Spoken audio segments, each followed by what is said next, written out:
Hello, hello, hello. Good evening, everyone.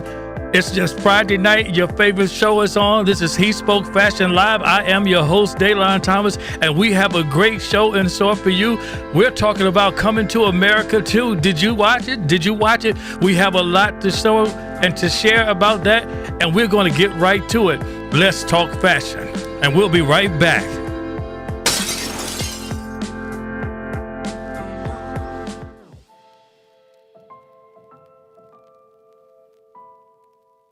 Published to the public sphere. We will engage our viewers through the use of this public information. All videos, songs, and graphics used in the video belong to their respective owners. I claim ownership of all produced video content on this channel and video.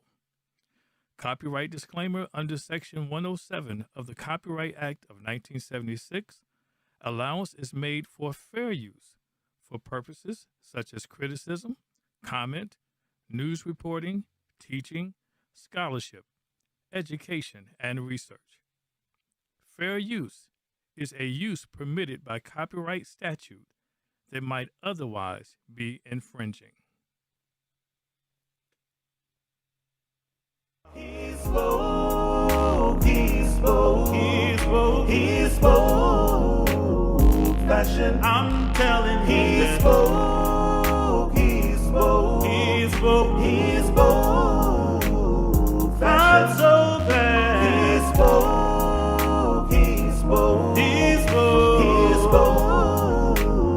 fashion. I'm telling he spoke.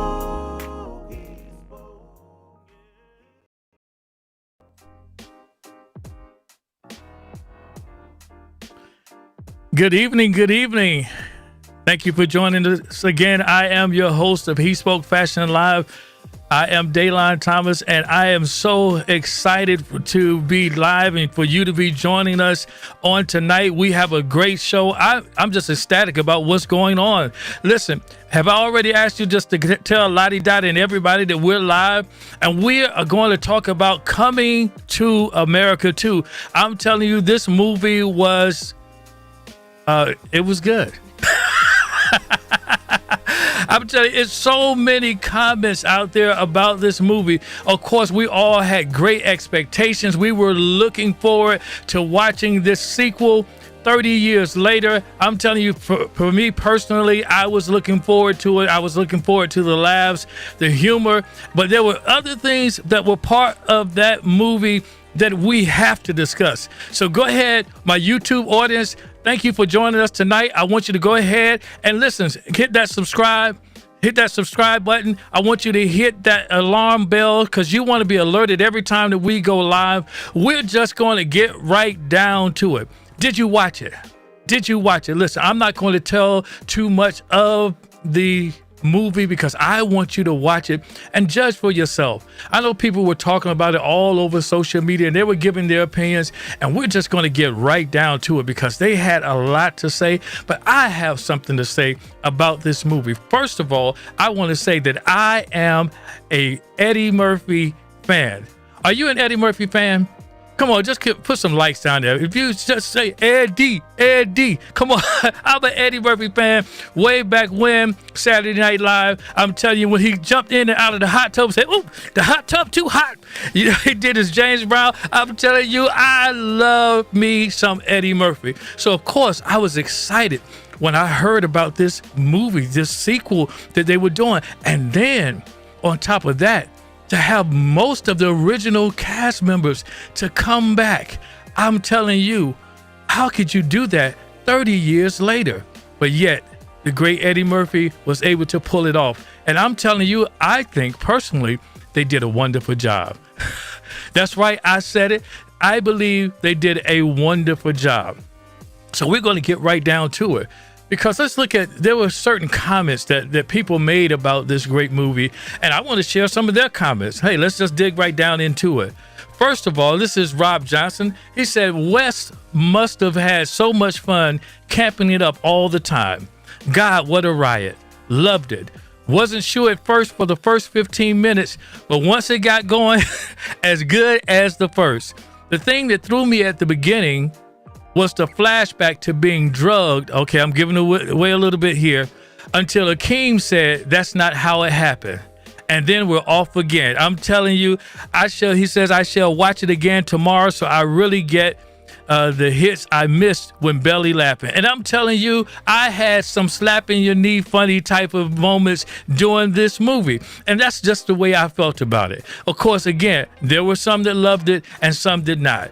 Chad Andre said, I watched the whole thing and got so angry at how bad it was, I went to a nursing home and stole all the Werther's originals.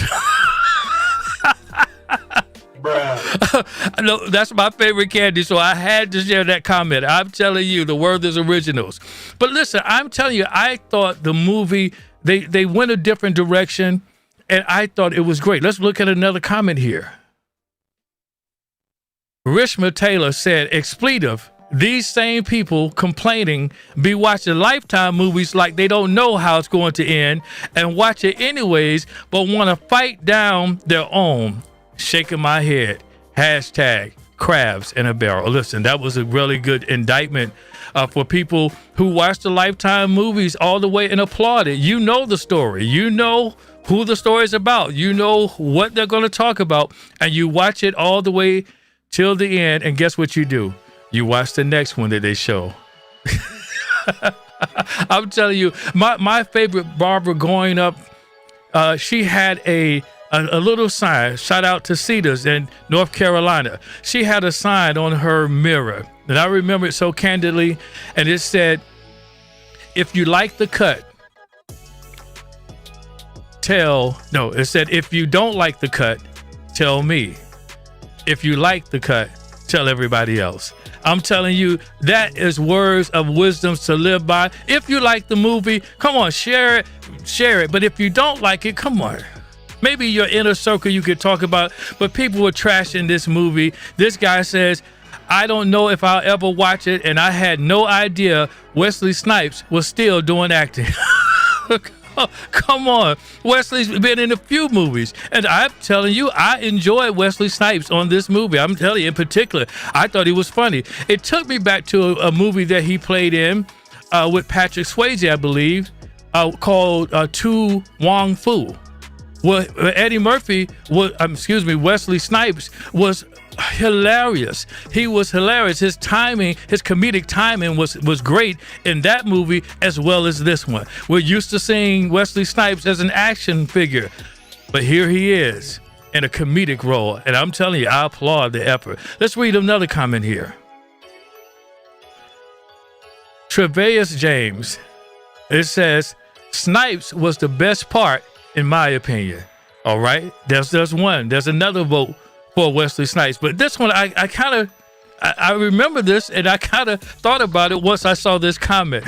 Come on, I'm telling you, I know you remember this. It says, I'm a big fan forever, Big Eddie fan forever, but why Soul Glow ain't there? Come on, don't y'all remember Soul Glow? Let your soul glow. Come on, you remember. You probably had one of those curls. You know, I wanted to get one, but Mom would not allow me to get the curl. Come on, look back at those photos. You had a curl. Listen, did you have the Carefree curl or did you have the Jerry? Because the Jerry was really juicy. That's probably what they had.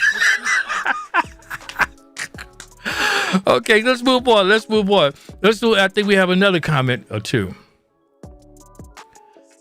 Miss Keita Jones says, I don't care what nobody says. Hashtag Coming to America was the absolute bomb. LOL. I loved every minute of it. Of course, it wasn't going to be exactly like the first one, but it's been 30 years.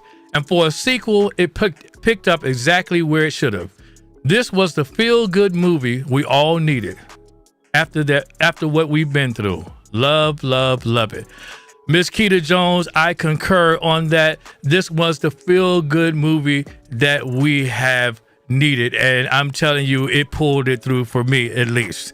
We have one more comment. I'll tell you, before we show the comment, I have to set this up, because I'm telling you, they never let McDowell's died. 30 years. We have to applaud black businesses. 30 years still on the grind. Not only that, but not in one location, but in several locations. McDowell's has prospered in these 30 years. And look, we have to support black businesses. So let's go right here to this comment. I love it. I love it. I love it. It says McDonald's need to take note. McDowell's McFlurby machine was still working after 30 years and after hours. Come on. We have to applaud the fact that the McFlurby, listen, McDonald's, really, come on. If you had that experience, I mean, you wanted that McFlurry, you wanted that caramel sundae, you wanted it, and you went to McDonald's and they said, wah, wah, wah.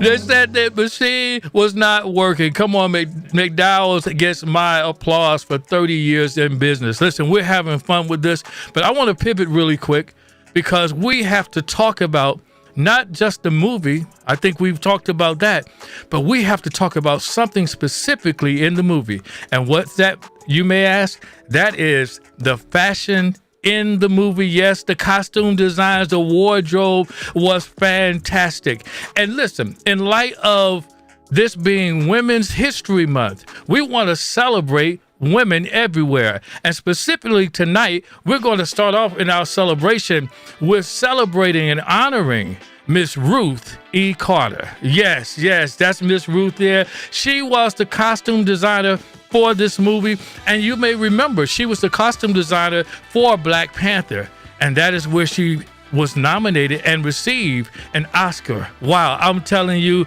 my applause and hats off, of course, to Miss Ruth Carter, because I'm telling you, she did a fantastic job.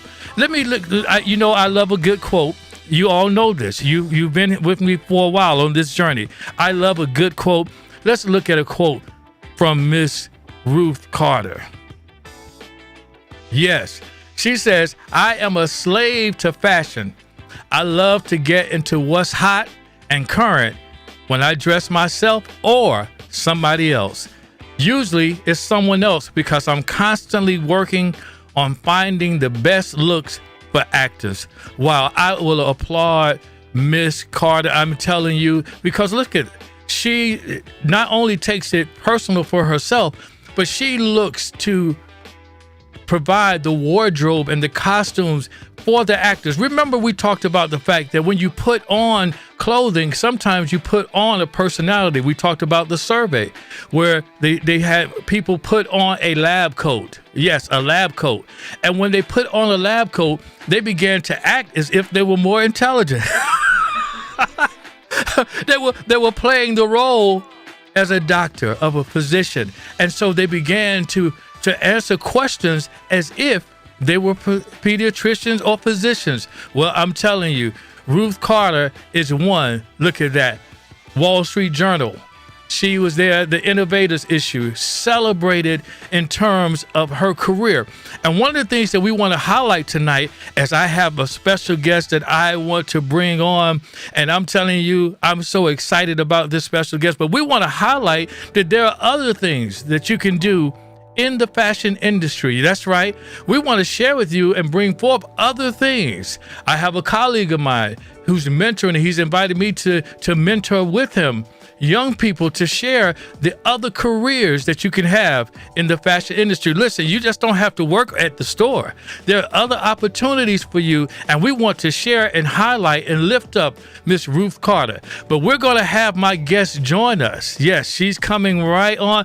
Now, are we ready to bring on my special guest? Yes, Miss Mia Morning. Yes, I am so happy to have you joining us tonight. Come on and greet our audience. Come on and give her some hand claps in the comments, some hand claps, some likes, some hearts. How are you doing tonight, Miss Mia? And hello, everybody. I'm doing great. How are you? Good to see you. It's really good to see you as well. Really good to see you as well. I'm so excited about you joining us on tonight. We are, I'm telling you, just excited to get right into this discussion. And so, first of all, thanks for having me. I like to, of course, give you an opportunity to greet our audience and talk a little bit about yourself. So my question to you is, how did you start on this fashion journey, and how did you tell us a little bit about that, and what brought you into this journey and what you're doing right now? Well, right now I am sewing, and sewing is really a natural continuation of my perpetual curiosity. I'm just a DIY fanatic, and I have always loved creating things and making things. I mean, I've made furniture and home decor. So now I am sewing, and it's my latest passion, and I absolutely love it. Now, I did not study fashion design. I didn't study costuming. As a matter of fact, I studied engineering. So my background is actually in industrial engineering, but sewing is a lot like engineering. It's problem solving. It's converting raw materials into a product. Wow. It's being able to be creative and deliver a solution. So I think it's just always been, I think, a part of me wanting to know how to sew. But I sew now, and I absolutely love it. Wow, that is, I love the story because your background in engineering, and a lot of times people look at, well, I went to school for this, and so I'm looking to do my business and what I went to school for. And I'm glad that you were able to share that you found your passion in fashion, and now you're sewing, and that's what we're trying to share tonight. We want to share how it is that you can have several career choices. We talked about last week how you can reinvent yourself, and a lot of business owners, they reinvented themselves doing something perhaps that was their passion, or more importantly, that was their purpose. And being open to new things and new experiences and embracing new challenges. I think as you talk about Ruth Carter, her start in costuming actually was the result of her being asked to look at costumes for an acting gig that I think that she wanted. She didn't get the role, and so she was asked to maybe consider the costumes, and she said that she had some experience with sewing a little bit, but then that's how her career jumped off. Yes. So I mean, just imagine if she had not been open to creating the costumes or styling and designing those costumes, we would not have been able to experience and admire her brilliance. So I'm glad you said reinventing yourself. I am truly a walking example of someone who reinvents themselves. And I do, and I make no apologies for it. I mean, I have alias after alias and business after business. Even in my professional career, I was always moving to the next set of challenges. And, my husband and I joke, being the jack of all trades, but master of none.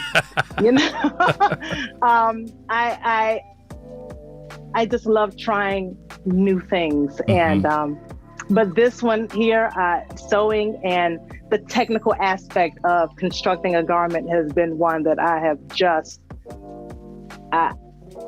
just become obsessed about. Wonderful.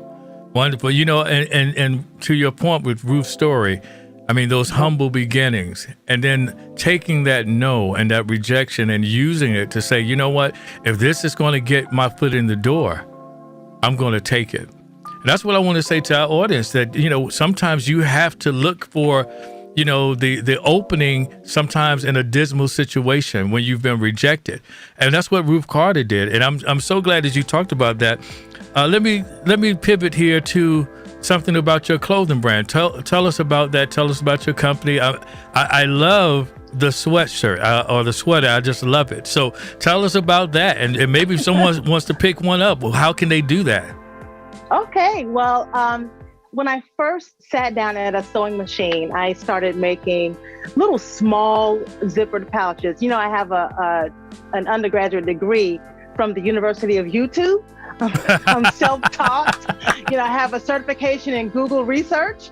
And so I research, I read blogs, I learn techniques, I learn from others. I mean, just shout out to everybody out there that shares what they are doing and how they do it, because, you know, that's how I have learned. And I love giving back as a result of that. But I started making pouches, and I wanted to also try making garments. And so I was vacationing in Barcelona and went to a fabric store. And I posted on my personal Facebook page some fabric boats that was sold at that particular store. And a couple of my friends said, hey, make me something out of that fabric. Now, mind you, I did not know how to read a pattern. I didn't own a serger at that time. But yet and still, I took their orders and I said, absolutely, I will make you a t-shirt. I will make you a hoodie.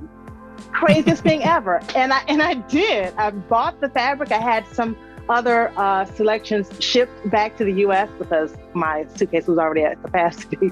But I made them that, and I really fell in love with making clothes. And that has its own challenges, but I love it all the same. Mostly rompers, because I wear them. I love them. I could live in a one piece, a mono, a romper, a onesie, whatever you call it. That's me. And of course, like sweatshirts, hoodies, really streetwear. So I think that my personal aesthetic, which has always been comfy and casual yet chic, is really informing what I will develop as a line for my brand. And hopefully, if I'm asked to come back in a few weeks, I'll actually have something to show you that I'm launching under the brand. The brand is called Esco. Esco, Mia Esco, another name. My husband is Kenneth Esco, and I every time I walk into the studio and into this space, I just feel such gratitude, because he has just been quite the cheerleader and supporter of really anything that I want to do. And so I named the brand really for him and my love children. Wow. And it just so happens that all of their names also begin with an M as well. My oldest love son is a very talented artist. My love daughter, her name is Maya. She loves Roblox is the name of the game, but she loves to design and create. I mean, she's got such a creative mind. So, as you get older, you start to think about legacy, and who's going to tell your story. And so this is very much my creative passion and my pursuit and my dream. But it could also be something that they could latch on to and take it further. Who knows? We don't know. But that's how the brand was. That's how the brand was established. As I mentioned, I made a couple of garments when I really didn't know how to make them. But then enter the COVID-19, right? And so I started making masks for my family and my friends, just purely out of the fun of sewing and out of necessity, because at that time they weren't so readily available on the market. And I made tons and tons of masks. Wow. I started to embroider them with custom logos or the names or pictures or whatever people wanted. As a matter of fact, I made so many masks that it paid for itself, the investment that I made in pieces of equipment. So wow, that's and actually that was kind of my question. Like, during the pandemic, how were you faring? What were you working on? And I'm glad you shared that. But I have to back up, because when you told the story of the name and what that means, I was reminded of there's another brand called Veronica Beard. And that particular brand is owned by two women who happen to be both named Veronica, who married brother's last name Beard. And that is Amazing. how they came up with it. So you're going in the right direction. Let me tell you, with the success that brand has had, you're going in the right direction with your name and paying homage to your husband and thinking about legacy. So I applaud you on that. Many people think personally about their name. And so I really applaud you on that. And I have to get a shout out to your husband for his support. I'm telling you, that is phenomenal, phenomenal. But let's move on. Did making the mask, did that help your bottom line any with making the mask? Well, it created a bottom line more so than it, helped to keep me afloat, because it was really the first thing that I have made in a production way, in a mass production way. I mean, order after order after order. Which allowed me to have a lot of practice in the technique of, straight stitch and even ironing. Believe it or not, there is a science and a madness to pressing and ironing when it comes to sewing. But, through the repetition of making masks, I was able to get a lot of practice. And I got a little bit of an education in commerce, what it means to sell what you make to people that want it or want something unique and special, or just to folks that need it. Masks are so widely available now and very easily accessible, but you can imagine when they weren't, people really, really need masks. But it was really cool to make masks with names or wedding dates or NFL favorite teams, NBA teams, because those things are not sold in Target, let's say. So I really did it out of fun. And then of course, I had reached the limit of the mask that I desired to make, because it started to feel a little too much like work, to be honest. I wanted to get back to clothes and, the next set of challenges in garment making. So it definitely was a nice little chunk of change, making masks. But I will tell you this, and it could be because I sew very slowly. I don't think I could, and I may be wrong, but I don't think anyone, maybe someone, would pay for how long it actually really takes to truly make a mask. Wow. Just imagine, I'm wearing this long sleeve sweatshirt that I made, but I could probably go in any big box chain, an Old Navy, a Target, even a department store, and find a nice, decent quality sweatshirt on the cheap.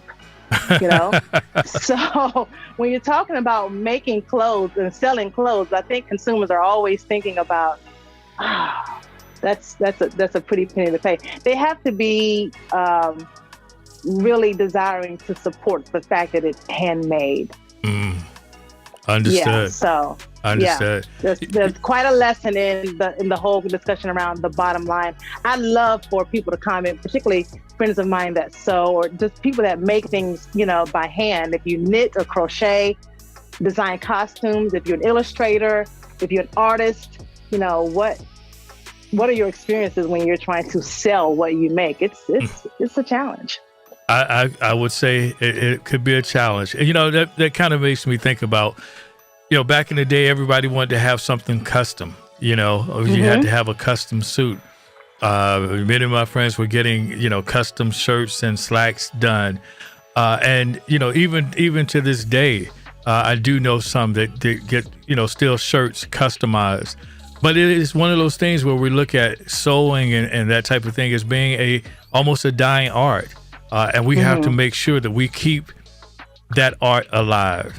We have to make sure that we pass it down once we've mastered it to generations to come. Listen, I want to take a quick break, and we're going to make a pivot after this break. And listen, I don't want you to go anywhere.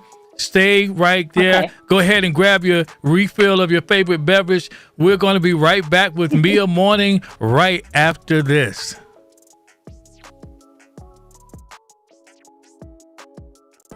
Thank you for watching HeSpoke Fashion Live. If you're part of our Facebook community, please take the time to add us on YouTube. Type HeSpoke Fashion into the YouTube search. Scroll down to locate the HeSpoke Fashion tab and launch it. Please make certain to hit the subscribe button, and to be notified each time we're live, please hit the bell. Thank you for your continued support from all of us at HeSpoke Fashion. Thank you.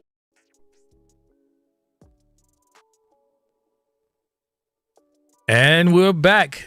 Thank you for staying with us. Listen, if you haven't hit like and if you haven't shared, I want you to go ahead and do that for me right now. There are some people who really want to watch this show and they want to hear about what we're talking about. And so I want you to do them a favor and just hit that like and share and tag someone. Okay, let's bring back our guest right now, Miss Mia Morning. We're going to take a pivot right now to discussing the wardrobe, the fashion from Coming to America. And again, this is from Ruth Carter. I'm telling you, I was impressed again by Ruth E. Carter simply because of some of the things that she said, some of the statements she's made.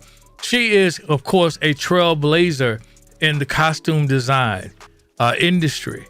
And what she said is that she is basically opening the door and leaving it open for others to join. Look, this was from backstage at last year's Academy Awards ceremony after she received the Oscar for costume design for Black Panther. Ruth E. Carter talked about the significance of her win for other costume designers of color coming behind her. She says, and I quote, "Finally, the door is wide open, and I've been struggling and digging deep and mentoring and doing whatever I could to raise others up," unquote, she said. "And I hope through my example, this means that there is hope and other people can come on in and win an Oscar just like I did." The costume design world has never been the most inclusive. When Carter entered the business, she had few African-American role models to emulate. When asked to list Black costume designers who were working when she got her start, she name-checks only the late Palmer Brown, who designed for television series like Give Me a Break and A Different World. So I have to say, I have to applaud her just because she was the one who went through all of the struggling and all of those things just so that she can open the door for someone else. And that's what I want to share. I want to make certain that the audience is listening and thinking about what you desire to do in fashion. There are other avenues that you can venture upon, just like my guest, Miss Mia Morning. So let's get right down to it. Let's look at a few of the outfits from this actual movie, Coming to America 2. And I just want to start right away. We'll just give us a few minutes here. But yes, from this particular movie, I'm telling you, again, I'm a fan of Eddie Murphy and his work. But let's look here at this particular just setting, and you can already tell how she is putting this wardrobe together. When I look at the colors that she is using in her costumes, I mean, first it takes us back to a time and in the African culture, the colors that she's using, the bright colors that she uses in her wardrobe choices. And so my question to you, Mia, is how important is it when to utilize the proper color for the proper fabrics? Would you say it would be important when designing wardrobe? What would you say? Well, when designing your own personal wardrobe, or in the as it relates to the costumes. Well, let's do both. Let's do both. As it Okay. relates to the costumes, what would you say? Well, I think that it depends on the character that the costume is being designed for. I know that some of Ruth's work in Black Panther, I think that some of those costumes were designed using the colors that were synonymous with African tribes, or the colors that were representative of specific tribes. The color choices for some of those costume designs and some of the elements within that costume was really paying homage to those tribes. So it was a historical tie brought to, the current fictional film, fictional place of Wakanda. But I think that that's why that color was chosen. I think also too, some colors in the fabrics are chosen depending on the scene. So I imagine that costume designers would be working with the directors, saying, for this particular scene, this is one of a high intense emotion that the character, him or herself, is performing. So the wardrobe needs to be very understated, not very loud, because the attention needs to be really drawn to what the actor is saying, So I think that color choice is very important, because as we know, color emits mood. Color helps to really set the stage and set the scene. It gives life, especially in some of her work in Do the Right Thing, and where they were very deliberate and intentional about the color and all of the colors that were used for that film. So, and then I wish I could remember off the top of my head this latest movie that's really monochromatic. It's a Netflix film, and I don't know if she was part of the costume design for that, but I think the entire movie is recorded in like black and white or grayscale. And again, I think that's the director's decision, because the intent there is to really be pulled into the dialogue and the richness of the performance and the story that's being developed before us. So color is important, and as well as the absence of color. In terms of personal wardrobe, again, it depends. Sewing has, for me personally, has changed my relationship with clothes. It really, really has. I have never been a great stylist personally. In fact, I'm looking for a personal stylist. I need style consultation. I like to manufacture a garment. I like putting things together, but when it comes to styling the outfit in terms of how do you pair it with shoes or jewelry and accessories or handbag or blazer or not, that I still struggle to determine what's on trend, as Ruth E. Carter said, right? What's the hot, what's the now? Because I tend to kind of fall into my own personal aesthetic, which is easy, comfy, really, no fuss.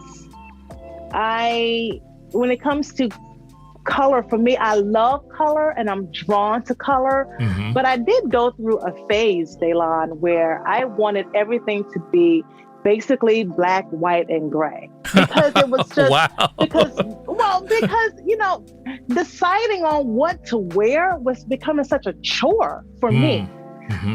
It just took the joy out of the start of the day. I mean, really, if you think about it, it was just, it was, and I think because I had an unhealthy relationship with clothes during that time, I had too many clothes, but none of the right clothes, if that makes sense, right? Yeah, makes sense. Always needing one thing to go with something else. So, but sewing has changed that for me in the way that I think about color and garments now is totally different. I still love color, but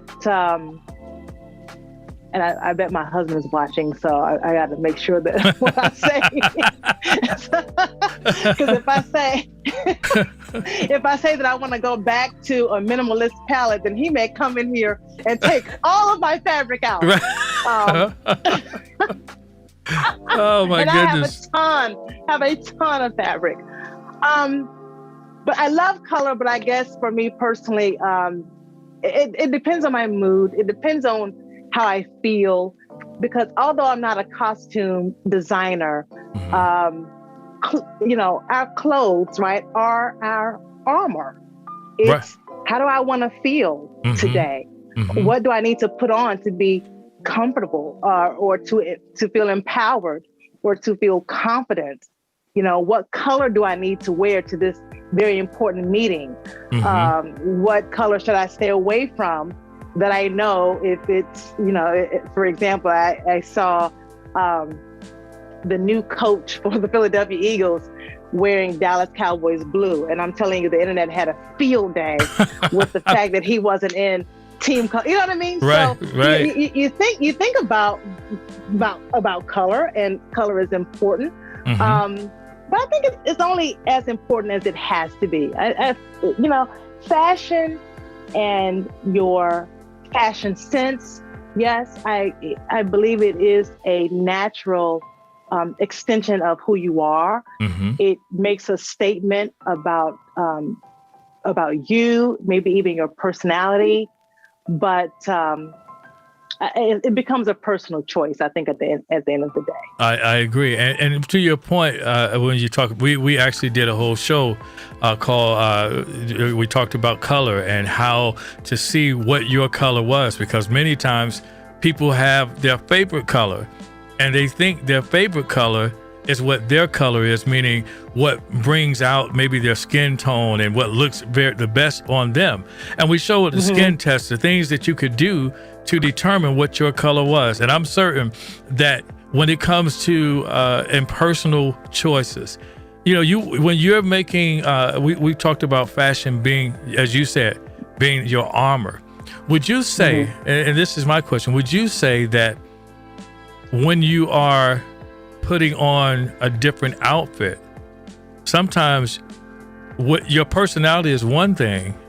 However, when we talk about costumes and people putting on a costume and then changing, beginning to play a role, would you say that that would be something that a person could do if they wanted to kind of mix it up a little bit, that they could kind of look at what they're wearing as a costume that they want to get into the character? So you want to be sexy for hubby tonight. You're going out on a dress. So maybe, you know, the old house robe that you wear is not going to do it. Maybe you want to switch it up.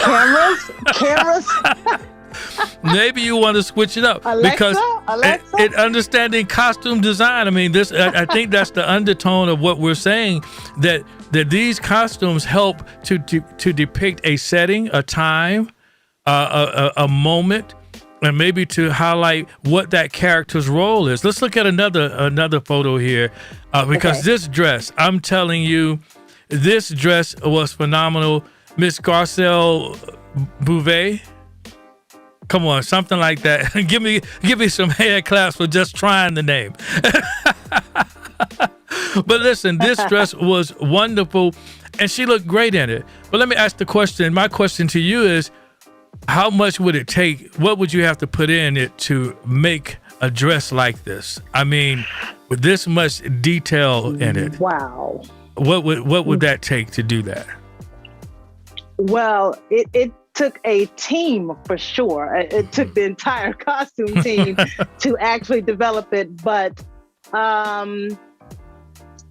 you know, it depends. If you can find the fabric, if you can find fabric that is, I think that looks like it could be embroidered lace. It could even be some sort of a foil screen printed treatment. And I apologize, I'm looking on a small screen at that picture. But the fabric itself, of course, if there's beadwork or other kinds of embellishment, what would it take? A long time, especially if it's done by hand. But I think assembling the garment itself, assuming that the fabric is something that's available, it may not take that long. You know, it depends on how experienced the tailor or the sewist or seamstress is. I have a cousin, actually, whom I'm named after. Her name is Mia, and I every time I think of this, I laugh because I called her one day, just randomly, and I said, "Hey, Mia, what you doing?" She said, "Oh, I'm whipping up a gown for tonight." And I'm thinking, whipping up a gown tonight. And I'm here to tell you, Mia can do that. That wow. Mia, you know, this Mia is still learning, but that Mia definitely can whip up a gown and has done it. Wow. She's very experienced, very talented. She could whip that up in the afternoon. Wow. Now, let me ask you a question. Now, you talked about fabric. So how important is the right fabric for the right dress or for the right suit? How important is fabric?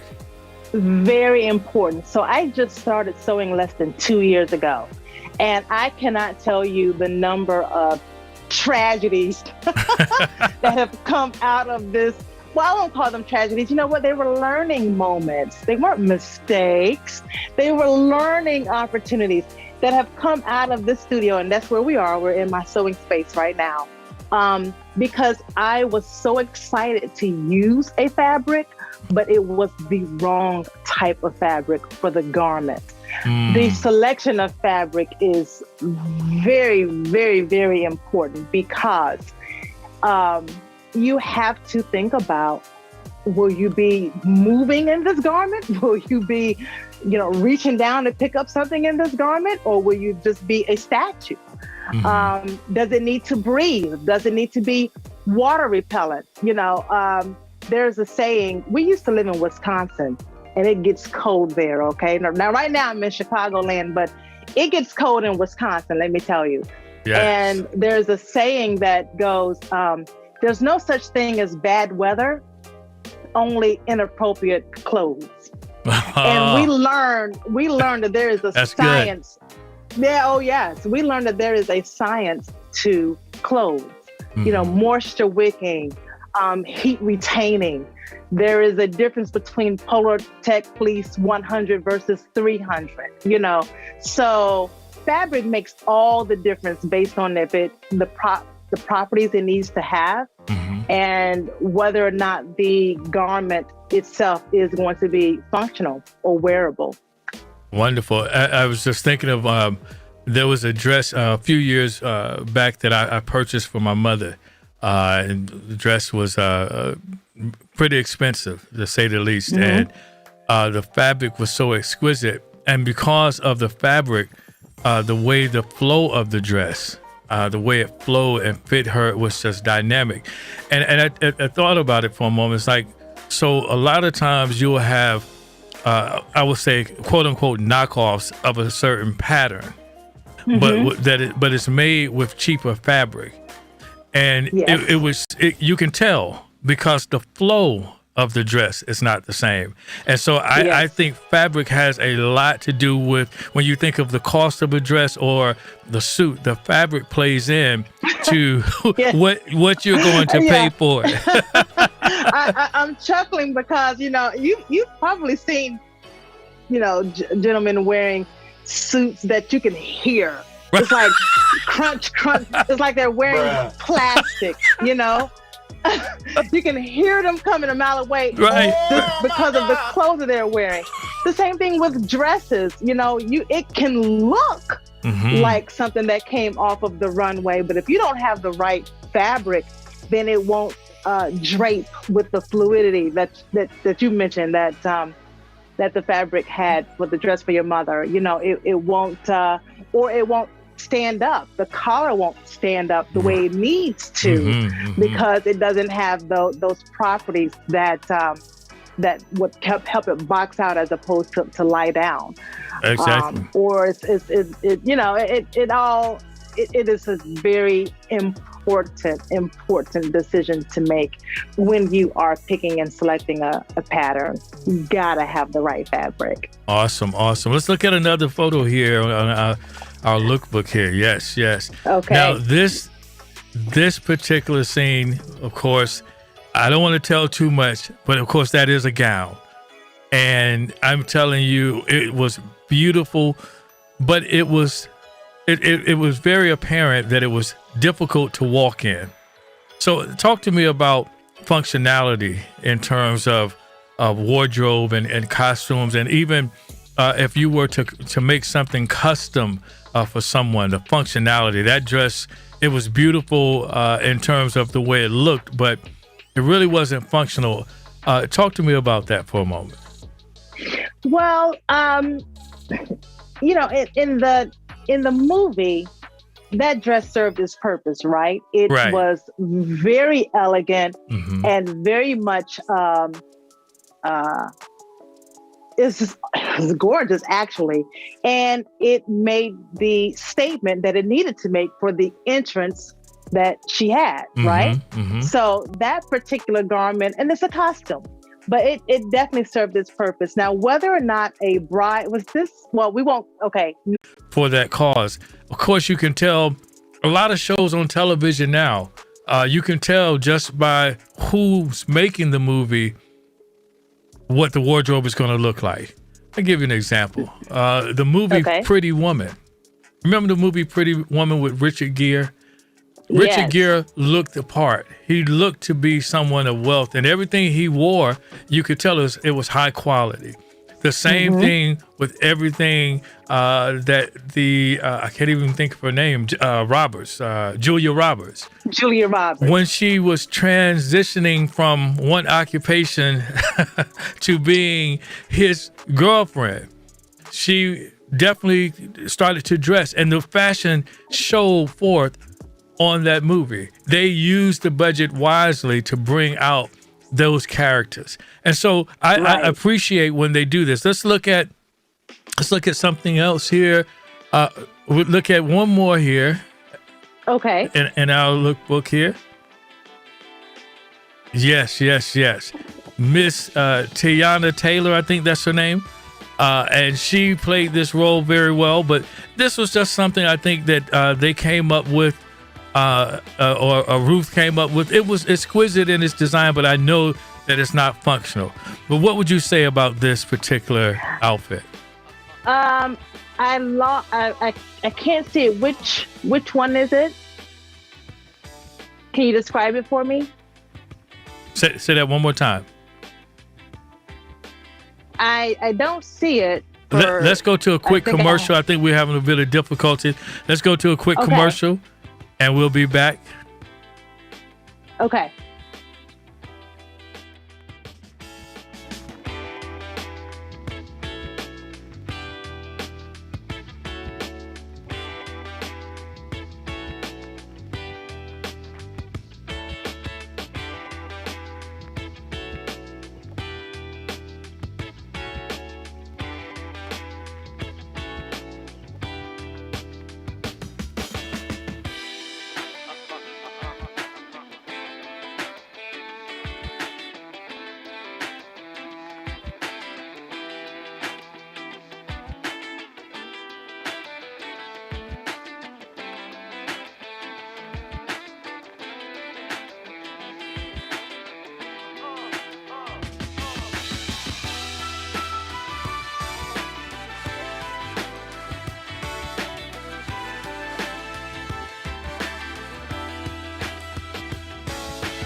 All right, we're back. We had a few difficulties, technical difficulties on Facebook. We were still live on YouTube. So thank you for our Facebook audience that was joining us. And thank you for rejoining us as we try to go back into our discussion tonight. So we were talking about Miss Teyana Taylor. And I loved her in this movie as well. And this particular outfit that she's wearing, again, I think it was highly just there for the beauty of it. But in terms of functionality, I don't think anyone could wear this anywhere. What do you think?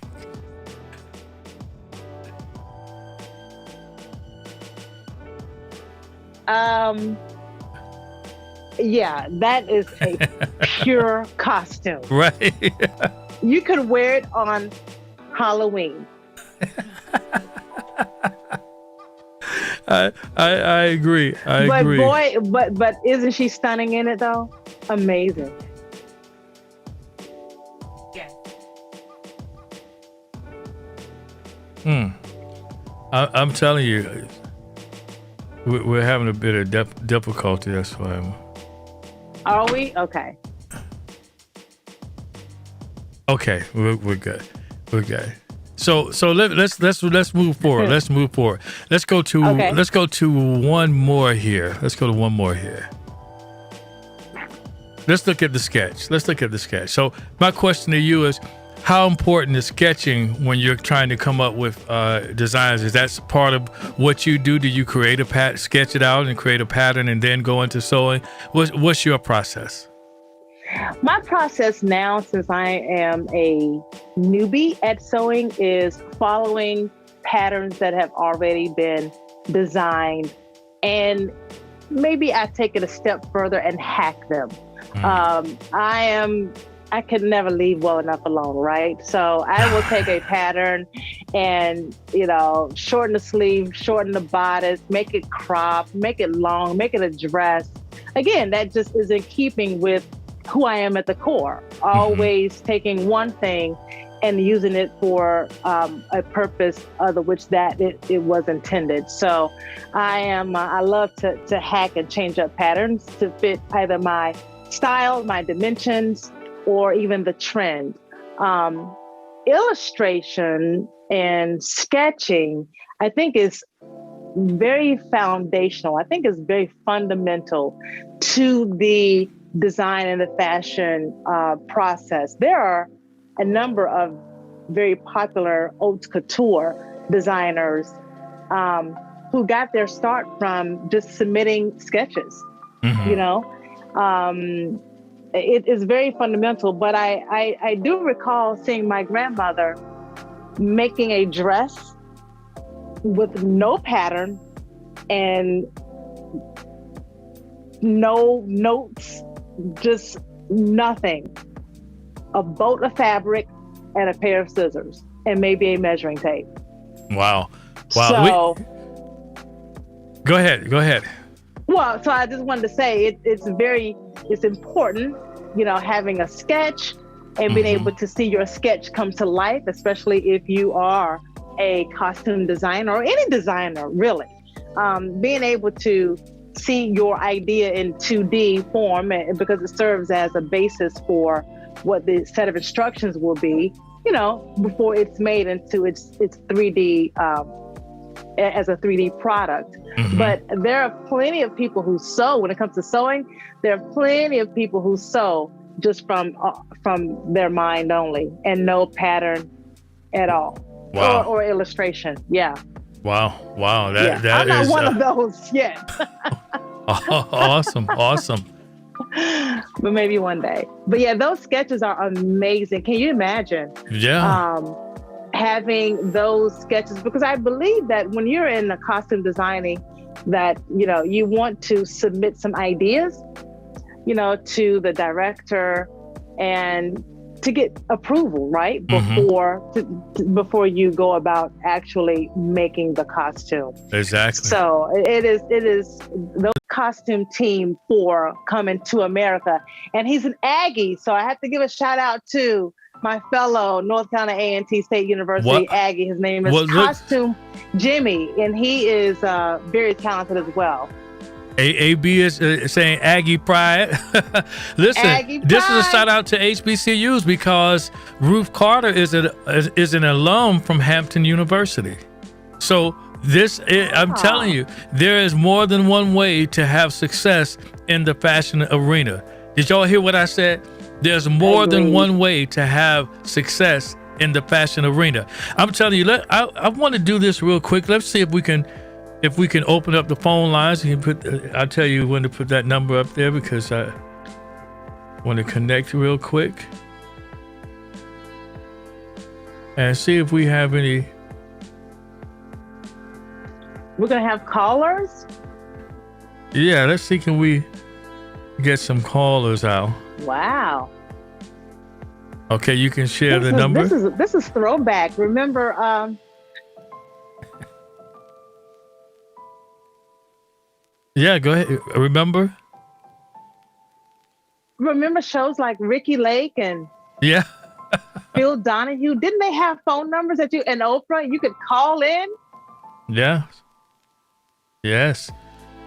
So we're connected now, and let's see if so our lines are open. If you have any questions, well, let's move on. Let's move on and see if we can get our guest back on. Okay. All right. And so let's move on because I want to talk about something. Let's kind of pivot here because I know this is kind of off topic, but we've been doing such a great job talking about this coming to America too. But there was something that came across Facebook this week that I kind of want to get into, and it happened to. We have a caller.